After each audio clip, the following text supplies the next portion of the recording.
Today we're going to look at Wylie Gibbons' archives.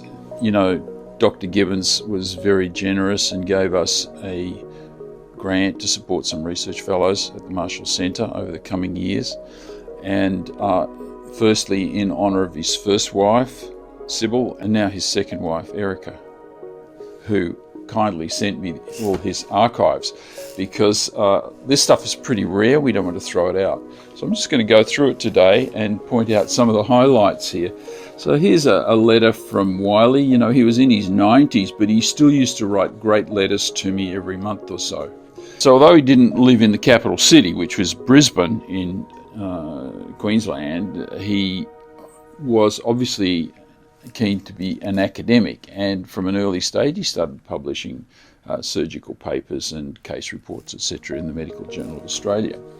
I'm always asked why I'm so interested in Wylie Gibbons' work, because, as you know, double-blind studies didn't really show that ice water treatment made a lot of difference.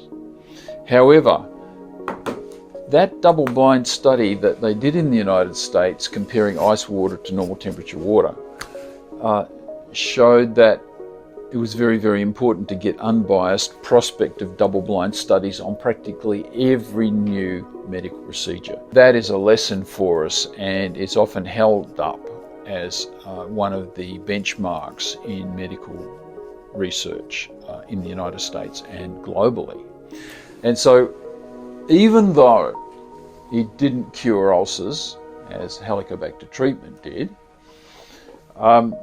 it's an important milestone, and at the time it was cutting-edge research with several publications in the Medical Journal of Australia. Everybody thought it was great, and so I was a bit surprised, and I could see the disappointment in Wylie when his thesis wasn't accepted by the University of Queensland. So I said, listen, Wylie, I'll get your thesis, we'll make it into a book, we'll publish it on Amazon, and long after you're gone, everyone will be able to look at it. It's a beautiful, beautiful thesis. It's got lots of interesting data in it.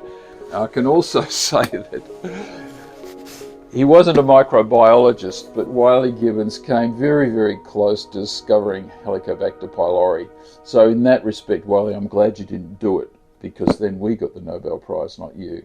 The publication of Wylie's thesis was something that I did because I was interested in it, and I took a liking to Wylie. He came over to Perth a couple of times.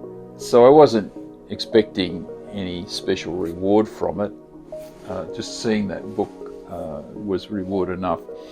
But very graciously, Wylie created the Sybil and the Erika Gibbons scholarships, and he had a legacy or a foundation set up pretty much to do funding for people who needed to do academic activities, medical school probably, but couldn't afford it. So he was very interested in helping people who came from poor backgrounds and developing countries even, who might need a bit of an extra boost to get them into a scientific career and hopefully have their thesis published.